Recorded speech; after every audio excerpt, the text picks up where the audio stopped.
Dr. Nia Whitmore stepped off the plane and into the hushed, air-conditioned hum of the terminal, her body heavy with the kind of exhaustion that only comes after 3 long flights and 2 time zones crossed. She adjusted the strap of her carry-on, rolling it behind her with one hand while the other clutched a crumpled boarding pass.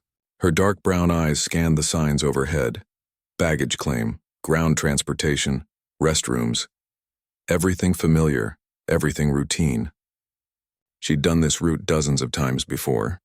International conferences, public health summits, emergency response briefings. Her work as an epidemiologist often pulled her across oceans and back again. But tonight all she wanted was a hot shower, a quiet meal, and maybe 8 hours of uninterrupted sleep in her own bed. She wore simple clothes: black slacks, a soft gray blouse, and a light blazer she'd draped over her arm. No flashy jewelry, no loud patterns, just the kind of outfit that said professional but tired. Her hair was pulled back into a low bun, a few loose strands framing her face. She blended in with the other late-night travelers shuffling through the concourse, most of them half asleep or glued to their phones. No one gave her a second glance, and that was exactly how she liked it. The airport wasn't huge, just a regional hub that served as a transfer point for smaller cities. Fluorescent lights buzzed overhead, casting a pale glow on the polished floors. The scent of stale coffee and disinfectant hung in the air. Nia made her way toward the exit, her rolling suitcase clicking softly against the tiles. She had one more security checkpoint to pass through before she could leave the secure area, a routine secondary screening some airports used for arriving international passengers, even though she'd already cleared customs. She joined the short line, shifting her weight from foot to foot. A young couple ahead of her whispered to each other, holding hands. An older man in a rumpled suit scrolled through emails on his tablet. Everything felt normal, calm even. Then she saw him.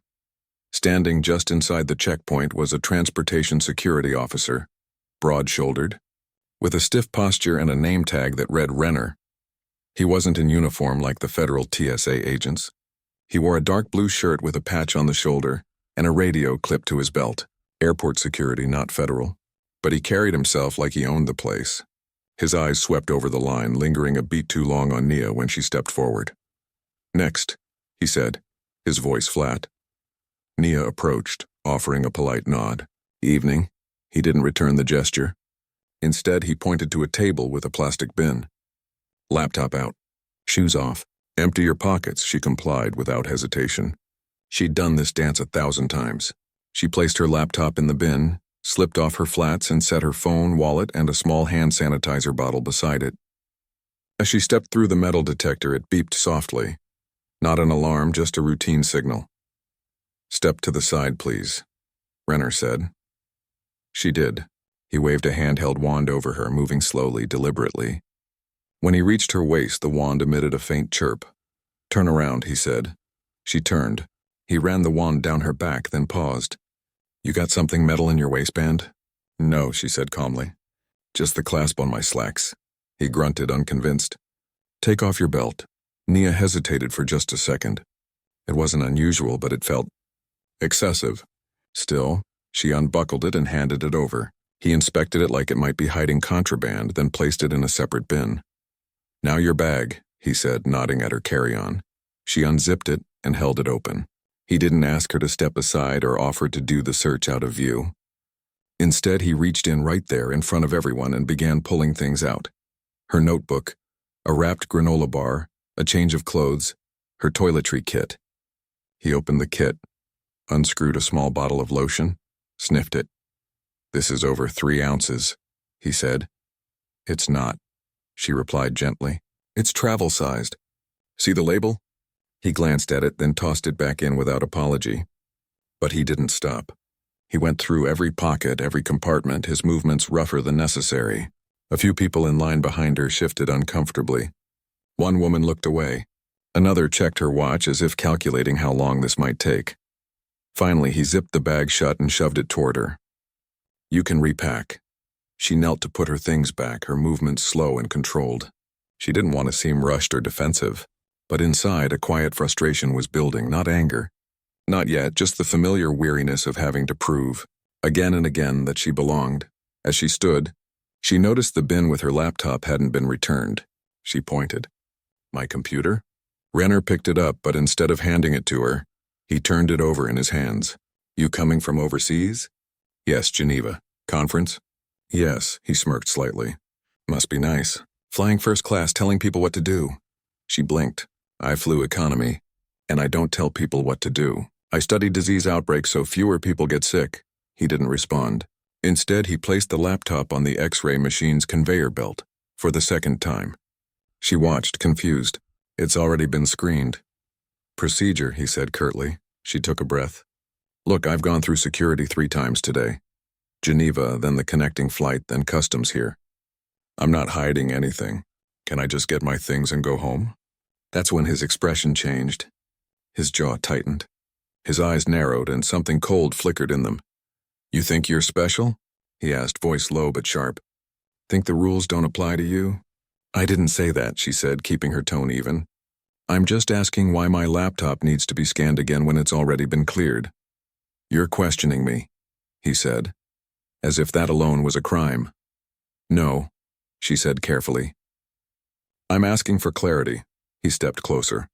Not threateningly, but enough that she could smell the coffee on his breath. You know what? You're lucky I don't call the real cops. The words landed like a slap. Around them the line had gone quiet. The couple stopped whispering. The man with the tablet lowered it slightly. No one spoke, but everyone was watching. Nia felt her pulse quicken, but she kept her face neutral. She'd been here before.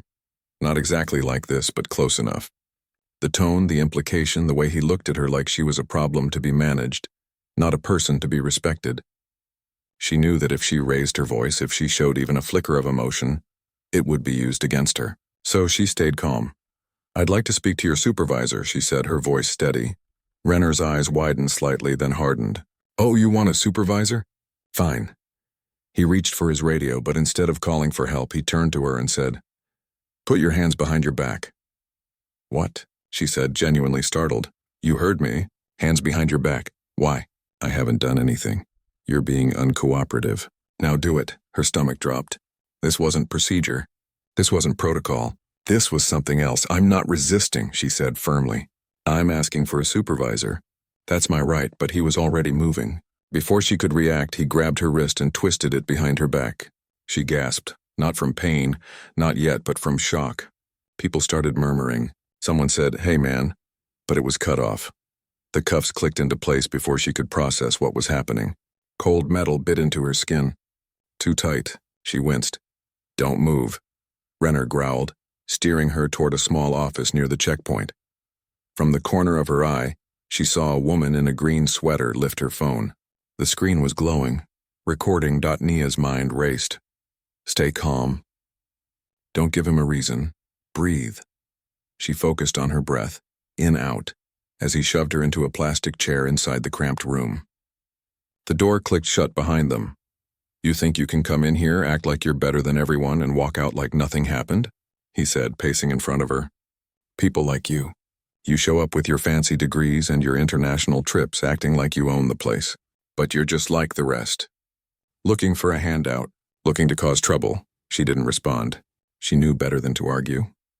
But inside, a quiet fury was rising, not just at him, but at the sheer absurdity of it all. She'd spent the last week in Geneva helping draft guidelines to prevent the next global pandemic. She'd skipped meals to review data, stayed up late to consult with health ministers from 3 continents.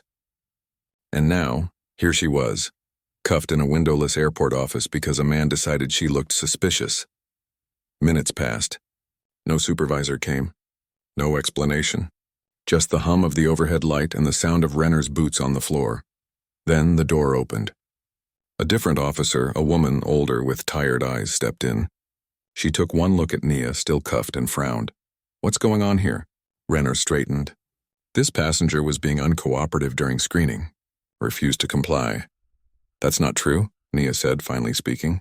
I asked for a supervisor after my belongings were searched twice without cause. I never raised my voice. I never refused to comply. The woman studied her, then turned to Renner. You cuffed her for asking for a supervisor? She was argumentative, he insisted. The woman sighed, then pulled out a key and unlocked the cuffs. Nia rubbed her wrists, the skin red and tender. "I'm sorry about this," the woman said quietly. "You're free to go. No apology from Renner. No explanation. Just freedom." Nia gathered her things in silence. As she walked out of the office, she saw the woman in the green sweater still standing there. She caught Nia's eye and gave a small, sympathetic nod. Nia managed a faint smile in return. Outside the terminal, the night air was cool and clean. She stood for a moment, breathing deeply, trying to shake off the weight of what had just happened. Her hand still tingled from the cuffs. Her heart still pounded. She thought about going home, pretending it never happened. But something stopped her, because she knew deep in her bones that if she stayed silent, nothing would change. And the next person who looked like her might not walk away so easily. She pulled out her phone. Not to call a lawyer, not yet, but to write down everything while it was still fresh. The time, the names, the exact words Renner had used. Every detail mattered. As she walked toward the taxi stand, her suitcase rolling behind her, she didn't feel like a victim. She felt like a witness, and witnesses she knew had power. The airport faded behind her, its lights shrinking in the distance, but the memory of those cold metal cuffs, that would stay with her much longer. And maybe, just maybe, it would be the thing that finally made someone listen. The taxi ride home felt longer than usual. Nia sat in the back seat, staring out the window as streetlights flickered past, casting long shadows across her face. Her wrists still ached where the cuffs had bitten into her skin. She kept rubbing them absently as if trying to erase the memory with her fingertips. The driver, an older man with kind eyes and a quiet demeanor, glanced at her in the rearview mirror a few times but didn't say a word. Maybe he sensed she didn't want to talk. Or maybe he'd seen that look before, the hollowed-out stare of someone who'd just been reminded, in the most personal way, that the world doesn't treat everyone the same. When she finally reached her apartment, she let herself in, dropped her suitcase by the door, and stood in the hallway for a full minute just breathing. The place was quiet. No messages blinking on the answering machine, no lights left on by accident. Just the soft hum of the refrigerator and the distant sound of a neighbor's TV. Normalcy. Safety. She needed both. She walked straight to the bathroom, turned on the shower and let the hot water run until steam filled the room. Then she stepped in, clothes still on at first, just letting the water soak through her blouse and slacks, washing away the airport's stale air, the tension, the humiliation. Only after a few minutes did she peel off her clothes and stand under the spray, eyes closed, letting the heat loosen the knots in her shoulders. But sleep wouldn't come that night. She lay in bed, staring at the ceiling, replaying every moment. Renner's voice, the way he'd looked at her like she was a threat, the cold snap of the cuffs, the silence of the people in line who saw it all but said nothing. And then the woman with the green sweater. Had she really recorded it? Was it already online? She reached for her phone. She told herself she wouldn't look, but her thumb moved on its own. She opened her browser, typed in the airport's name and the words, "security incident." Nothing came up at first. Then she tried "black woman cuffed airport," and there it was, a video, posted just 2 hours ago. Title, "Airport security officer cuffs black woman for asking for supervisor." Full video. Her stomach dropped. She tapped play. There she was, calm, composed, standing with her hands at her sides. Then Renner's voice, sharp and condescending, the moment he grabbed her wrist. The gasp from the crowd, the woman in the green sweater holding her phone steady, capturing every second. The comments were already pouring in. Hundreds of them. "This is disgusting. Why wasn't he arrested on the spot? Seen this before. Happens all the time. I know that officer. He's done this before." Her hands trembled. She turned off the video and set the phone face down on the nightstand. She didn't cry, not yet, but something inside her had shifted. This wasn't just her story anymore. It belonged to everyone who watched it. By morning, the video had over 800,000 views. She woke to a flood of notifications, texts from colleagues, calls from friends, emails from strangers. One message stood out. "Are you okay? I saw the video. That was you, wasn't it?" It was from Dr. Lin, a fellow epidemiologist she'd met in Geneva. They'd shared coffee during a break, talked about vaccine equity, laughed about jet lag. Now Lin was asking if she was safe. Nia typed back, "I'm okay. Shaken, but okay." She got out of bed, made coffee, and sat at her kitchen table scrolling through news sites. Local stations had picked it up. National outlets were starting to mention it in morning briefings. The airport issued a short statement. "We are aware of the incident and are reviewing the matter internally." No apology, no name.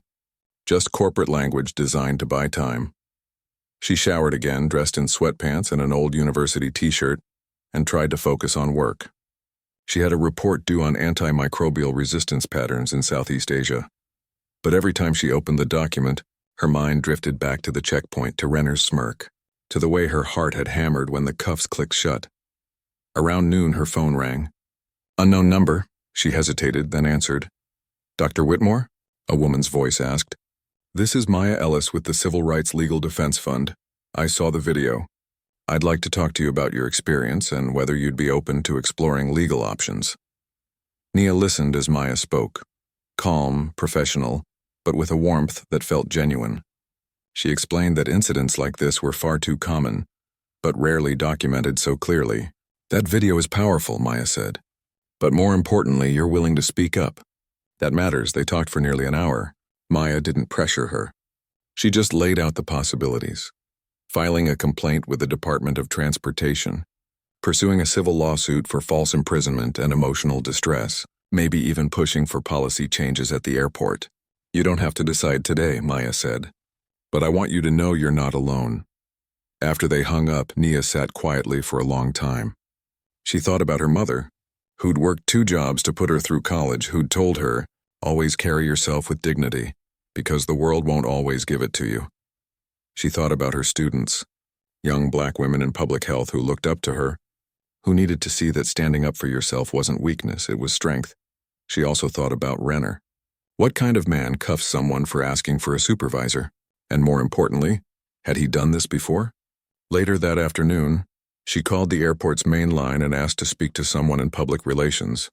After being transferred 3 times, she reached a woman named Diane. "I was the person in the video," Nia said simply. "I'd like to know what steps you're taking to address this." There was a pause. Then, "We're conducting a full review. Officer Renner has been placed on administrative leave pending investigation." "Has he done this before?" Nia asked. "I can't discuss personnel matters," Diane replied, her tone polite but firm. "But you can tell me if complaints have been filed against him in the past?" Another pause. Longer this time. "I'm not at liberty to say." Nia didn't push. She thanked Diane and hung up. But the answer was in the silence. That evening, she went for a walk. Just around the block. The air was crisp, the sky streaked with orange and purple as the sun set. Kids played on front lawns. A dog barked in the distance. Life went on, even when your world had tilted off its axis. When she got back, there was a message from the woman in the green sweater. Her name was Keisha. She'd seen Nia's contact info in a news article that quoted her briefly. "A public health professional who wishes to remain anonymous." Keisha had tracked her down through a mutual friend of a friend. "I'm so sorry you went through that," Keisha wrote. "I posted the video because I couldn't just stand there and do nothing." "I hope that was okay," Nia replied right away. "Thank you. You did the right thing." They exchanged a few more messages. Keisha said she'd been stopped twice at that same airport last year, once for looking nervous, once for carrying too many books. She'd never recorded anything before. But this time something in her snapped. "I just kept thinking, what if no one believes her? What if they say she's lying?" I wanted proof, Nia understood. Proof was power. Over the next 2 days, the story grew. A national news network aired a segment. A popular civil rights activist shared the video with millions of followers. The hashtag #ChalkLeatherPass started trending, referencing how all Nia had wanted was to pass through security and go home. But with attention came backlash. Trolls flooded comment sections. She probably was being rude. Security has a hard job. Why does everything have to be about race? One post even claimed the video was edited, that Nia had lunged at Renner off camera. She tried not to read them. But sometimes late at night she'd scroll anyway, just to see how people twisted the truth to fit their worldview. It hurt, but it also clarified things. This wasn't just about one bad officer. It was about a system that allowed people to dismiss her humanity with a shrug. On the 3rd day, she received an email from the airport's legal department, formal, cold. They regretted any distress, and assured her they took all allegations seriously. They invited her to submit a written statement for their internal review. She wrote it that night. Not angry, not dramatic, just facts, time, words, actions. She described the unnecessary second search, a refusal to explain, the immediate escalation to physical restraint. She noted that no supervisor ever arrived. She mentioned the pain in her wrists, the fear, the public humiliation, and she ended with a simple request. Please ensure this does not happen to anyone else. She hit send and closed her laptop. The next morning, she got a call from Maya again. The Department of Transportation wants to open a formal civil rights investigation, she said. They've seen the video. They're taking it seriously. Nia felt a flicker of hope, not because she wanted revenge, but because maybe, just maybe, this could lead to real change. But then Maya added, "There's something else. We've heard from 2 former airport security staff. They say Renner has a history. They're willing to talk, but only if you're willing to move forward." Nia didn't hesitate. "I'm ready." That afternoon, she sat at her kitchen table again, this time with a legal pad and a pen. She started writing, not just her statement, but a longer account. For herself, for the record, for the next woman who might walk through that checkpoint and be told she's lucky, she's not being arrested.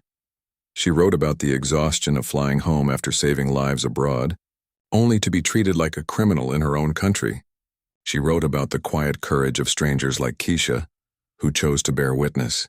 She wrote about the weight of being seen but not seen as human, and as she wrote, something shifted inside her. The shame she'd carried began to loosen its grip. In its place grew something steadier: resolve. She wasn't just a victim of an overzealous officer. She was a witness, a voice, and she wouldn't be silenced. Later that week, she agreed to an interview with a respected journalist, off the record at first, just to talk. They met at a quiet cafe downtown. The journalist, a woman in her 50s with silver-streaked hair and sharp eyes, listened without interrupting. When Nia finished, the journalist leaned forward and said, "You don't have to go public. But if you do, your story could change things." "I know," Nia said. "That's why I'm thinking about it." Because staying quiet felt like complicity now. And she'd spent her whole life fighting for people's right to be seen, heard and protected, from disease, from injustice, from the kind of casual cruelty that hides behind a badge. As she walked home from the cafe, she passed a group of teenagers laughing on a bench. A street musician played a soft melody on a saxophone. The city pulsed with ordinary life, and for the first time since the airport, she felt like she belonged in it. Not despite what happened, but because of how she chose to respond. She didn't know what came next. Lawsuits, hearings, media storms? But she knew one thing for certain. She wouldn't let Renner's actions define her. Instead, she would use them to build something better. And that, she realized, was its own kind of freedom. The morning the national news segment aired, Nia woke to her phone buzzing nonstop on the nightstand. She'd left it on silent, but the vibrations were so persistent the whole device slid halfway off the table. She reached for it, squinting against the early light filtering through her blinds. Dozens of missed calls, over 100 new messages, and a notification from the news network. "Your interview is live." She hadn't planned to go public so soon. The conversation with the journalist had been meant as background, context for a larger piece on racial profiling and transportation security. But something in Nia's quiet intensity must have struck a chord. The journalist called the night before, voice urgent. "They want to lead with your story. Not just mention it, feature it. Will you allow it?" Nia had paced her living room for nearly an hour before saying yes. Not for fame, not for attention, but because she kept thinking about the woman who'd messaged her after the video first surfaced. "This happened to me last year at the same airport. I didn't say anything because I thought no one would believe me. If speaking up could make even one person feel less alone, then it was worth the risk." Now, curled under her blanket with her phone propped on her knees, she watched the segment. The screen opened with grainy footage from the airport, the moment Renner grabbed her wrist. Then it cut to a recent interview. Nia seated in a simple chair wearing a soft blue sweater, her hands folded in her lap. She looked tired but steady. The journalist's voice narrated over the images. "Dr. Nia Whitmore is an epidemiologist who spent the last decade tracking disease outbreaks across 3 continents. But last week, returning home from a global health summit, she found herself treated not as a public servant, but as a suspect. The piece wove together the video, her account, and statements from civil rights advocates. It included a short clip of Keisha, the woman in the green sweater, saying, "I recorded it because I knew if I didn't, they'd say it never happened." Then came the kicker. Airport records show Officer Dale Renner has been the subject of at least 2 prior internal complaints for unprofessional conduct, both involving black travelers. Neither resulted in disciplinary action. Nia's breath caught. She hadn't known that. Not for sure, but hearing it confirmed on national television sent a chill through her. By noon, her inbox was flooded. Colleagues from the World Health Organization sent notes of support. Former students wrote to say they were proud of her. A retired judge offered pro bono legal advice. But there were also the other messages, the ones that made her stomach twist. "You're playing the race card. Security officers have a tough job. You should be grateful you weren't shot." One even included a manipulated image of her in handcuffs with the caption, "Wanted for excessive entitlement." She deleted those without replying, but they lingered in her mind like smoke. Her boss called that afternoon. Not to scold her. She hadn't even told work what happened, but to say, "We stand with you. Take all the time you need." That surprised her. She'd expected awkwardness, maybe even concern about distractions. Instead, her team rallied. One colleague started a petition calling for mandatory anti-bias training at all U.S. airports. Another shared resources on trauma-informed care, knowing the emotional toll wasn't over just because the cameras had moved on. Still, the days blurred together in a strange mix of exhaustion and adrenaline. She'd go from reviewing public health data to answering questions from lawyers, from grocery shopping to doing a quiet radio interview with a local station. She tried to keep her routine, morning coffee, evening walks, watering her plants, but everything felt slightly off-kilter, like the world had tilted and she was still learning how to walk straight. Then came the call from Maya. "We've got movement," Maya said, her voice low but energized. The Department of Transportation just opened a formal civil rights investigation. They're requesting all internal records on Renner, including past complaints, training logs, disciplinary files, and they want to interview you. Nia nodded, even though Maya couldn't see her. "Okay, when?" "Next week." "They'll come to you. They know you're not just a witness, you're a key part of this." That night, Nia sat at her kitchen table with a fresh legal pad. She began listing every detail she could remember, not just about the incident, but about the aftermath. The way her hands shook when she tried to type the next morning. The way she double-checked every interaction with authority figures, bracing for suspicion. The way she caught herself rehearsing polite phrases before speaking to store clerks or traffic cops, as if she needed to prove she wasn't a threat. It wasn't paranoia. It was preparation, and it was exhausting. She also thought about Renner. Not with hatred. She refused to give him that power, but with a deep, aching sadness. What kind of life leads someone to treat others with such casual cruelty? Had he always been like this? Or had the system shaped him, rewarded him for seeing certain people as problems rather than people? A few days later, 2 federal investigators arrived at her door. Both women, both black, both carrying folders and quiet professionalism. They sat in her living room, asked gentle but precise questions, and listened without interrupting. When Nia described the moment the cuffs snapped shut, one of them nodded slowly and said, "That sound stays with you, doesn't it?" Nia's eyes filled with tears for the first time since the airport. Not because she was weak, but because someone finally understood without needing an explanation. After they left, she felt lighter. Not healed, but seen. Meanwhile, the story kept growing. A major newspaper published an op-ed titled, "When Asking for Help Becomes a Crime," quoting Nia's statement. A popular podcast dedicated an entire episode to the case, interviewing legal experts and former TSA agents who confirmed that Renner's actions violated multiple protocols. Even the airport's own union issued a carefully worded statement saying they support a fair and transparent process. A subtle but significant shift from their initial defense of him. Then, something unexpected happened. A man named Terrell reached out through Maya. He'd worked alongside Renner for 3 years before quitting last fall. "I couldn't take it anymore," he wrote in his message. He'd pick on people, especially black women traveling alone. He'd say things like, "You think you're special?" Or, Let's see how long you last in the holding room. Supervisors knew. They just looked the other way. Terrell agreed to speak to investigators. So did another former officer, a woman named Elena, who said Renner once mocked a Muslim traveler's headscarf during a search, calling it a security risk. Neither had filed formal complaints. They feared retaliation, job loss, being labeled troublemakers. Their testimonies changed everything. This wasn't just one bad day. It was a pattern, a culture. And the airport's leadership had allowed it to fester. Nia wrestled with what to do next. Part of her wanted to retreat, to disappear back into her research, her data, her quiet life. But another part knew that silence now would betray everyone who'd spoken up because of her. So she agreed to testify before the city's newly formed Transportation Oversight Committee, a group created after a string of similar incidents sparked public outcry. The hearing was scheduled for 3 weeks out. She'd have to sit in a room full of officials, cameras, and reporters and recount what happened. Not as a victim, but as a witness to a broken system. She started preparing. Not just facts and dates, but the human truth beneath them. She practiced speaking slowly, clearly, without anger. Because anger, she knew, would be used to discredit her. She focused on the impact. When you treat someone like a criminal for asking a question, you don't just humiliate them. You teach everyone watching that some people don't deserve basic respect. Maya helped her rehearse. Keisha offered to sit in the front row for support. Her mother called every night just to say, "You're doing the right thing, baby. Keep going." The week before the hearing, Nia received a thick envelope in the mail.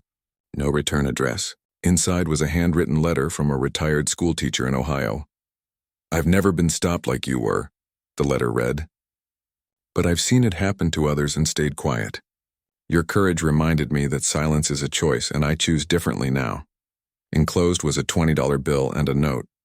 "For your coffee during the hearing." "You deserve kindness," Nia cried then, real deep sobs that shook her whole body. Not from pain, but from the overwhelming realization that she wasn't alone. People were listening. People cared. The night before the hearing, she couldn't sleep. She sat on her balcony wrapped in a blanket, watching the city lights flicker below. She thought about all the women who'd walked through that airport before her. Women who were questioned, searched, humiliated, and never said a word because they didn't think anyone would listen. She thought about the ones who came after, who might pass through that same checkpoint and be treated with dignity because someone finally spoke up. She wasn't doing this for revenge. She was doing it so the next person wouldn't have to. The next morning, she dressed carefully. Navy slacks, a cream-colored blouse, her hair neatly braided. Not too formal, not too casual. She wanted to look like herself. Professional, composed, human. As she stepped out of her building, Keisha was waiting on the sidewalk, holding 2 coffees. "Figured you could use this," she said with a small smile. They walked to the municipal building together, side by side, not saying much. But the silence between them wasn't empty. It was full of understanding. Inside, the hearing room was packed. Reporters lined the back. Community members filled the seats. At the front, a panel of 5 officials sat behind a long table, folders open, pens ready. When Nia's name was called, she stood, smoothed her blouse, and walked to the witness stand. Her hands were steady. Her voice was clear.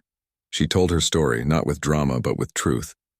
She described the exhaustion of travel, the routine of security, the sudden shift when Renner singled her out. She spoke about the fear, the confusion, the injustice of being punished for asking for help. And she ended not with blame, but with a plea. "Don't let my experience be just another video that fades away. Use it to change the system so no one else has to live through this." When she finished, the room was silent for a beat. Then slowly someone began to clap. Others joined. Not a roar, just a quiet, steady wave of respect.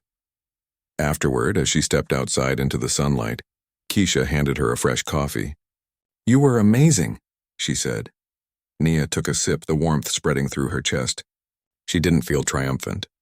She felt tired, but also hopeful, because for the first time she believed real change might actually be possible. Not because of her alone, but because so many people had chosen to stand with her. And that, she realized, was the most powerful thing of all. The morning after the hearing, Nia woke to an unusual quiet. No buzzing phone. No flood of messages, just the soft drip of her coffee maker and the distant chirp of sparrows outside her window. For the first time in weeks, the world felt still. But she knew it wouldn't last. What she didn't expect was the email that arrived just after breakfast, from someone inside the Transportation Security Administration itself. It was anonymous, sent through an encrypted service, with a subject line that read, "You should see this." Attached was a folder of internal documents, email chains, disciplinary logs, training records, all stamped confidential. At the center of it all was Officer Renner. Nia scrolled slowly, her coffee growing cold in her hands. One email, dated 6 months earlier, showed a supervisor responding to a complaint about Renner's aggressive tone with a black college student. "Let's not make a mountain out of a molehill. He's one of our top performers in contraband detection." Another message from a different manager read, "Renner's numbers are solid. As long as he's not crossing legal lines, we don't need to micromanage his style." But the most damning document was a memo from the airport's security director, sent just 2 days after Nia's incident. It read, "Given recent media attention, place Renner on administrative leave pending review. Do not release any internal records unless legally compelled. Avoid public comment beyond standard statement. They weren't investigating misconduct. They were managing optics." Nia's hands trembled. This wasn't just about one officer acting badly. This was about a system protecting its own, choosing reputation over justice, efficiency over humanity. She forwarded the files to Maya immediately. Within hours, Maya called, her voice tight with urgency. "This changes everything. These aren't just rumors or hearsay, this is paper trail. Proof that leadership knew, ignored complaints, and only acted when the story went viral." By that afternoon, Maya had shared the documents, carefully redacted to protect the whistleblower, with the Department of Transportation investigators and a trusted journalist known for ethical reporting. The journalist called Nia that evening. "If this is authentic and it looks solid, it could force a full federal audit of airport security practices nationwide." Nia didn't celebrate. She felt a deep, heavy sadness, because this meant Renner wasn't an outlier. He was a product of a culture that rewarded results over respect, that saw certain travelers as inherently suspicious, and that treated complaints from marginalized people as nuisances to be buried. Still, she knew what had to be done. Over the next week, more voices emerged. A retired airport supervisor, now living in Arizona, reached out through a civil rights group. He'd filed a formal complaint about Renner 3 years ago after witnessing him mock a black grandmother for moving too slow. Nothing happened. "They told me I was overreacting to cultural differences," he said in a recorded statement. "I quit 6 months later." Then came Lena, a flight attendant who'd been randomly pulled aside by Renner 4 times in 1 year. Every time he'd say something like, "You sure you belong on that crew?" She shared in a video message, "I stopped reporting it because I was scared it would affect my job." Each story was a thread. Together, they wove a tapestry of systemic failure. Meanwhile, the public response intensified. Community groups organized peaceful vigils outside the airport.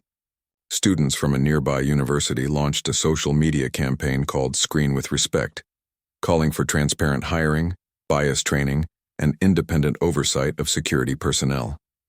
Even some current airport employees, anonymous but vocal, began speaking out in online forums about pressure to meet detection quotas that encouraged aggressive screening tactics.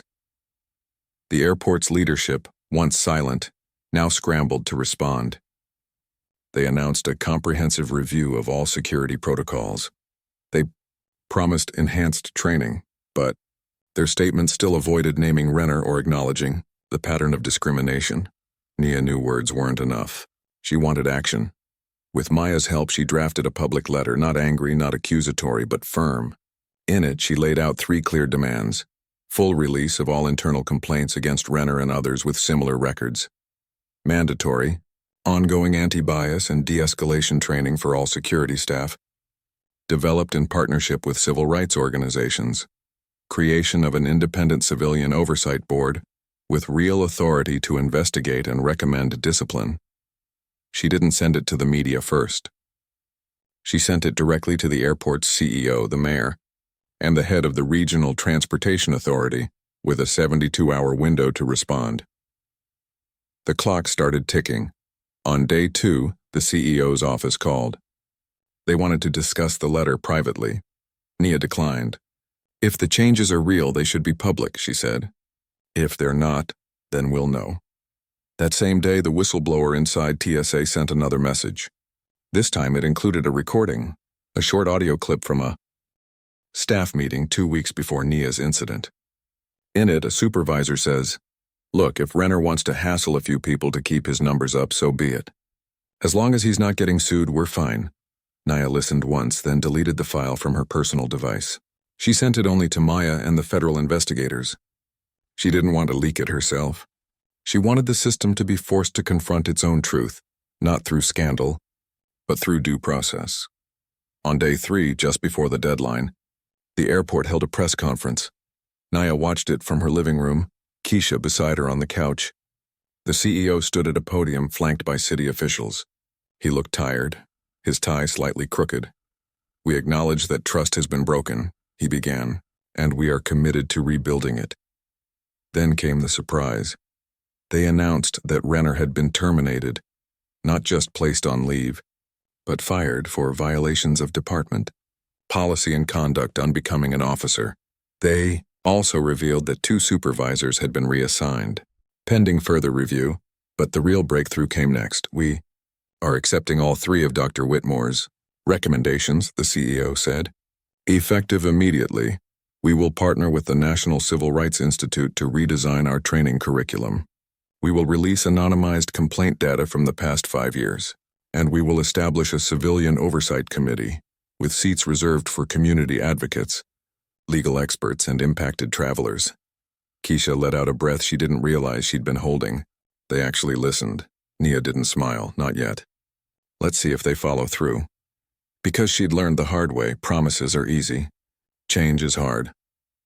Over the next few weeks, the pieces began to move. The Oversight Committee held its first public meeting. Nia was invited to serve as a community advisor, though she declined, saying her role was to speak up, not to manage the fix. "Let others lead now," she told Maya. "I've done my part." Instead, she focused on something quieter but just as important: healing. She started seeing a therapist who specialized in racial trauma, not because she was broken, but because she deserved care. In their sessions, she talked about the guilt she'd carried. Why didn't I fight back more? And the fear that still flared every time she saw a security uniform. Slowly, she learned to separate what happened to her from who she was. She also reconnected with her work. Her team had held her projects for her, but now she dove back in, not to escape, but to remember why she'd chosen this path in the first place. She was studying how misinformation spreads during health crises and how trust in institutions affects vaccine uptake. The irony wasn't lost on her. The same systems that failed her at the airport were the ones people needed to trust during a pandemic. One evening, as she reviewed data from a rural clinic in Mississippi, she realized something. Her experience hadn't just been about racism and security. It was about the erosion of public trust. When people are treated as threats instead of humans, they stop believing the system will protect them. And that has consequences far beyond airports. She began writing again, not legal statements this time, but a personal essay for a public health journal. She titled it "The Cost of Being Seen as Suspicious." In it, she connected her story to broader patterns. How bias in everyday interactions undermines public health, safety, and democracy itself. The essay went viral in academic circles. Then it crossed over into mainstream media. Suddenly, she wasn't just the woman from the airport video. She was a voice linking personal experience to systemic change. But the most meaningful moment came unexpectedly. She was at a coffee shop near her office, waiting in line when a young woman approached her. She looked to be in her early 20s, wearing a hoodie and carrying a stack of textbooks. She hesitated, then said softly, "Are you Dr. Whitmore?" Nia nodded, the young woman's eyes filled with tears. "I'm studying public health, and last month I was stopped at that same airport. They searched my bag for 20 minutes because I had a stethoscope in it. I almost didn't report it. But then I saw your testimony, and I did." She pulled out her phone and showed Nia a screenshot of her official complaint, filed, acknowledged, and under review. "I just wanted to say thank you," she whispered. "You made me believe my voice mattered." Naya reached out and gently squeezed her hand. "It always mattered. I just helped remind you." That night she sat on her balcony again, the city lights twinkling below. She thought about how change doesn't always come in grand speeches or viral videos. Sometimes it comes in quiet moments. A young woman finding her courage, a supervisor finally held accountable, a policy rewritten to protect the next person. She still carried the memory of those cold metal cuffs. But now it didn't feel like a scar. It felt like a compass, pointing her toward the work that still needed doing. And for the first time since that night at the airport, she felt not just hopeful but whole. 6 months had passed since that night at the airport, and the city felt different, not in the skyline or the traffic, but in the air, in the way people moved through public spaces. There was a quiet shift, subtle but real, like the first green shoots after a long winter.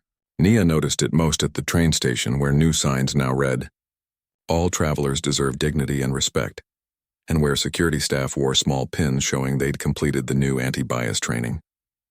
It wasn't perfect, but it was a start. She hadn't returned to that airport since the incident. Not because she was afraid, though the thought of walking through those sliding doors still made her stomach tighten, but because she didn't need to.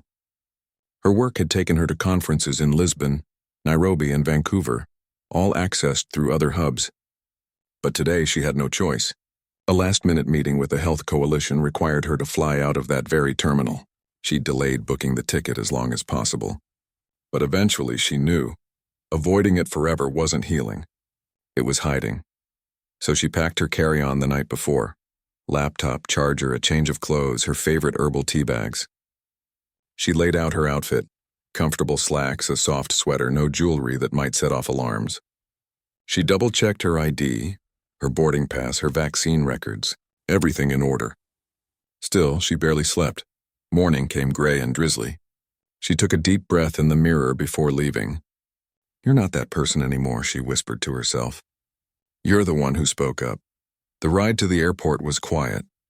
Rain tapped gently on the taxi windows. She watched the familiar streets blur past, the library where she'd studied in grad school, the park where she used to jog, the corner cafe that always remembered her order. This city had witnessed her pain, but it had also held her through it. That mattered. When she arrived, she paused outside the terminal. The building looked the same, glass walls, sliding doors, the hum of arriving and departing flights overhead. But something inside her had changed. She wasn't walking in as a target. She was walking in as a witness. And witnesses carry power. She approached the security checkpoint with her shoulders back, her pace steady. The line was short. A family with 2 sleepy kids. A businessman scrolling through emails. A woman in a hijab calmly removing her shoes. Everything felt calm, orderly. Then she saw them, new signage above the lanes. Trusted Traveler Lane, standard screening, and, most strikingly, if you have concerns about your screening, please ask for a supervisor or use the feedback kiosk nearby. Below it, a QR code linked to a multilingual complaint form. She stepped forward. The officer at the entrance was young, maybe early 30s, with kind eyes and a name tag that read HN. He greeted her with a nod. "Good morning. Laptop out, please," she complied. As she placed her items in the bin, she noticed a small poster on the wall. "Your feedback shapes our service." It listed 3 ways to report concerns: online, via a hotline, or through an independent oversight portal. No mention of complaints, just feedback. A small word, but a big difference. She walked through the scanner.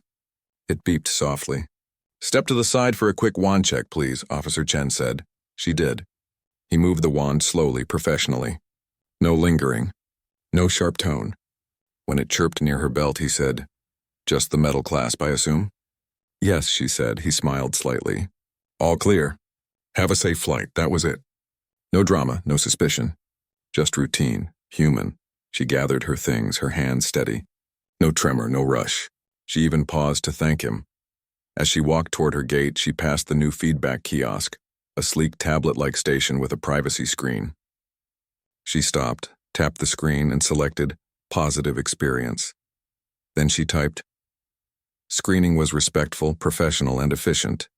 Thank you for honoring every traveler's dignity. She didn't sign her name. She didn't need to. At her gate, she ordered tea from the cafe and found a seat by the window. Planes taxied below, their lights blinking in the overcast morning. She pulled out her notebook, not for work, but for reflection. She'd started journaling again, not about trauma, but about progress.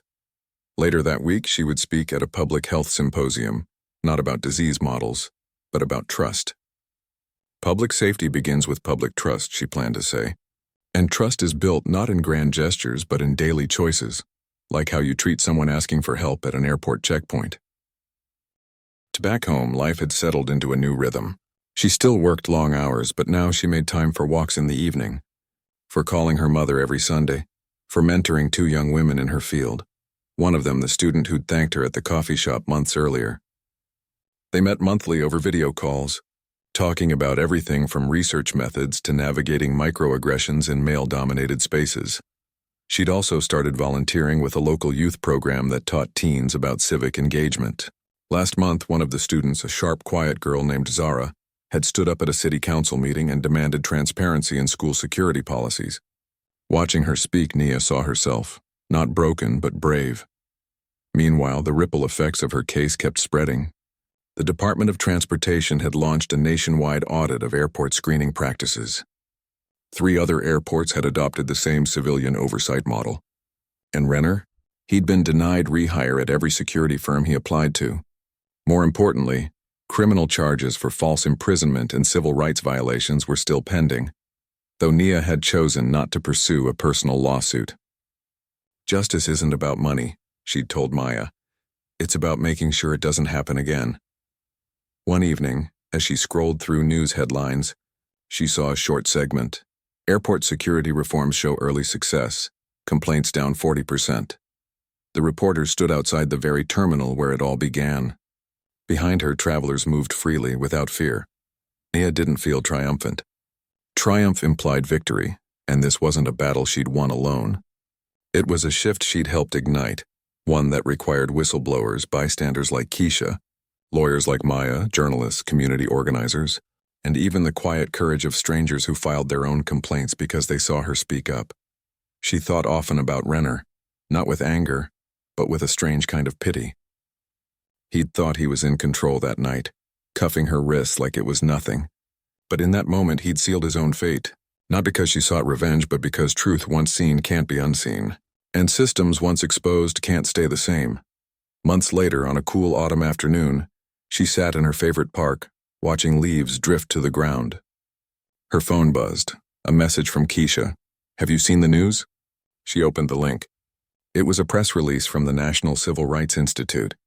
They were launching a national traveler dignity initiative, modeled after the reforms at her airport, to be rolled out in 50 major transportation hubs over the next 2 years.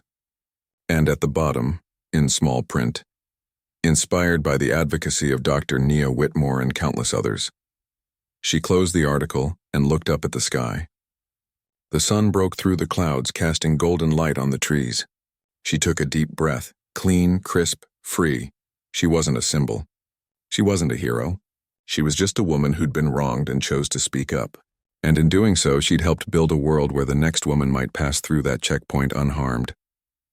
That night, she cooked dinner for herself. Roasted vegetables, quinoa, a slice of crusty bread. She lit a candle, put on soft jazz, and ate slowly, savoring each bite. Afterward, she sat on her balcony with a cup of chamomile tea wrapped in a thick blanket. The city hummed below. Cars, distant laughter, the occasional siren. Life, messy and beautiful and ongoing. She thought about all the nights she'd spent replaying that moment at the airport, the cold metal on her wrists, the sting of humiliation. But now those memories didn't own her. They reminded her of her strength, of her voice, of the power of ordinary people choosing to do what's right. She didn't know what came next. Maybe more advocacy, maybe a return to quieter research, maybe both. But whatever it was, she'd face it not as a victim, but as someone who'd stared down injustice and helped bend the arc, just a little toward justice. And in that quiet moment, under a sky full of stars, she finally felt at peace, Not because the world was perfect, but because she knew she'd done her part to make it better. For herself. For the woman in the green sweater. For the student with the stethoscope. For every traveler who just wanted to go home. She took one last sip of tea, stood, and went inside. Tomorrow was another day, and she was ready for it.